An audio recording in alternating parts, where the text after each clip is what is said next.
Back to the bivouac in Saudi Arabia in Riyadh. Driver of the number 230 Century Racing CR6, similar to this beast over here, BARAGWANATH. Welcome to Raceday, and thank you very much for taking some time out to chat with us. It's been an interesting first week for you, Brian. Hey Colin, yeah, thanks for having me. It's been quite a roller coaster. We've seen the cars definitely have got the speed on the hard pack. When it comes to some of the softer stuff, it seems that there's maybe some horsepowers are needed, Brian. Yeah, so definitely the new T1 Pluses, they've got a lot more power than us. We were at the FIA meetings this morning. They showed us all the logging and acceleration graphs and that sort of thing.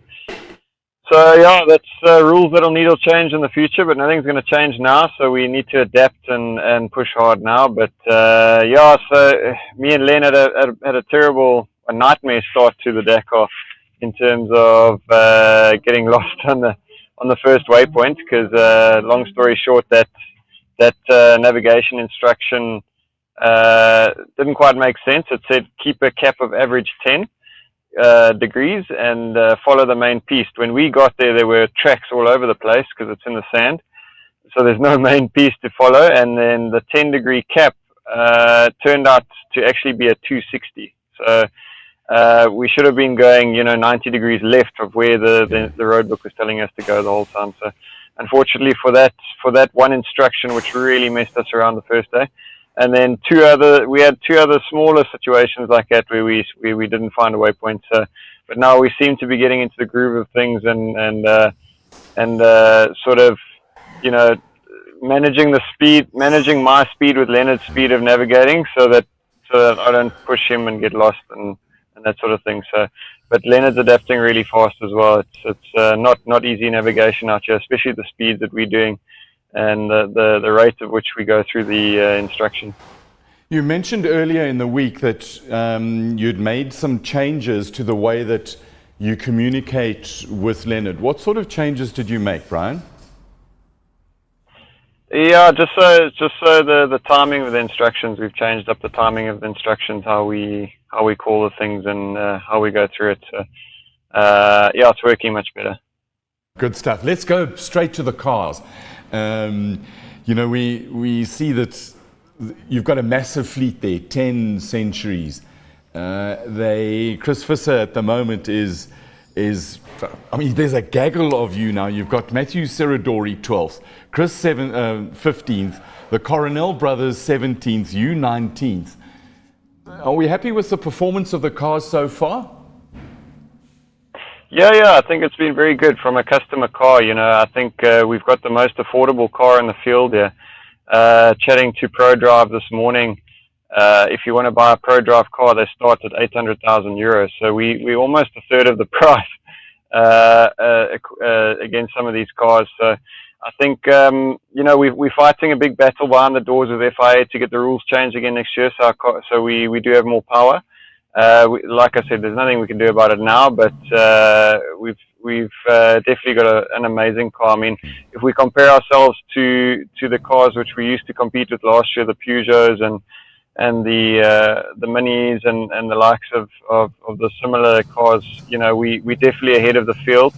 The suspension has been fantastic, so we've made some big leaps this year. It's just the fact we're going from 37 restricted to 36.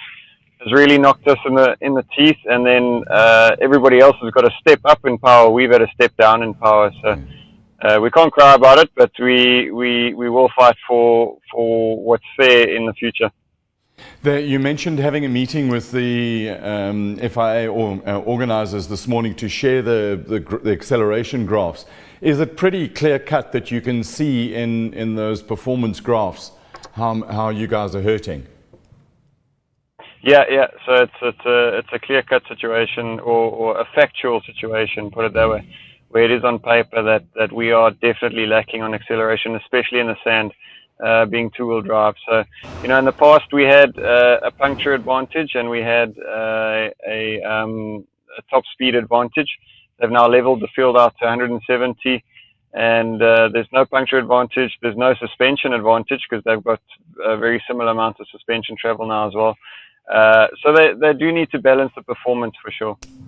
Because the number of cars that the two-wheel drive, the concept, the buggy concept, it's still liked throughout the world, and it's not only Century who manufacture the cars. So there's a tremendous level of support for the concept of Dakar buggy. Yeah, we're a third of the field, and we're a third of the price. So as far as competitors that want to come and do Dakar is concerned, and if you want to compete against the best in the world, that's the entry level to the sport, and that's our target market. We want to get guys into the sport. We want to give guys a chance to come and race there in the top category of the world.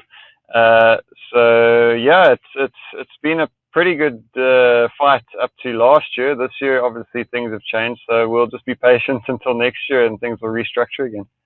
But Brian, we've seen on some of the stages, you guys, when it's fast and flowing and hard packed, man, it's so cool to see in the top 10. You got 2 or 3 Centuries up there, and is it a case of waiting for the appropriate time and attacking hard while trying to minimize any errors? Yeah, the fast stuff, that's when things go wrong as well. So that's when the other guys also make mistakes. So that's how we're able to feature. So it's not simply that our car does well on hard pack. It's just because everything, there's a lot more factors playing into everybody's race at that stage. Like yesterday, the whole front of the field mostly got lost because when you are navigating on those, you're looking for Jeep tracks at high speed at 160, 170. You're flying into these Jeep tracks, and you've got to switch from one Jeep track to the next one, keep the compass heading, keep an oblique compass heading. So a lot of the time you'll be going around so for 500 meters, you have to change 30 degrees over a cap. There's all these complex instructions, which you're doing really, really fast. So the front runners generally don't, or they're more likely to make mistakes. Where you're charging from the back, you got a good chance of getting a good stage, just like we did yesterday. So that's the plan going forward. I mean, you at least tomorrow you're starting a lot closer to the front. And the road should be a lot cleaner with a good indication of where you're going. So is today marked, have you marked tomorrow as one of your attack the guys days? No, not really. So we won't have a lot of tracks to follow tomorrow. It'll be more difficult for sure in the position that we had tomorrow, especially on the higher speed stuff. It's a lot more simple when you can see the tracks further on and you can see the cars further on when you're chasing through the field, more or less where everybody is in the distance. It's wide open and you can see far here. So when you're out in the front, it's definitely more challenging. What would be your ideal position to start a stage in? Usually around 10th is good, yeah. Brian, got to wish you and Leonard the absolute best of luck for tomorrow and the rest of the race. Thank you very much for talking to us. You, as a South African competitors, we just want to send all our positive vibes, the positive energy and thoughts and supports that we can give down into that bivouac and make us proud, have fun. Yeah, thank you. And we're following every day. Good luck. Thanks for following us. Thanks for taking the time. Good luck, Brian BARAGWANATH and Leonard Kramer in the Century CR6. Man, exciting day. It's almost time for us to not work, as opposed to trying to bring you some of the coverage of this exciting race. I cannot wait for week 2 of Dakar 2022. Join us.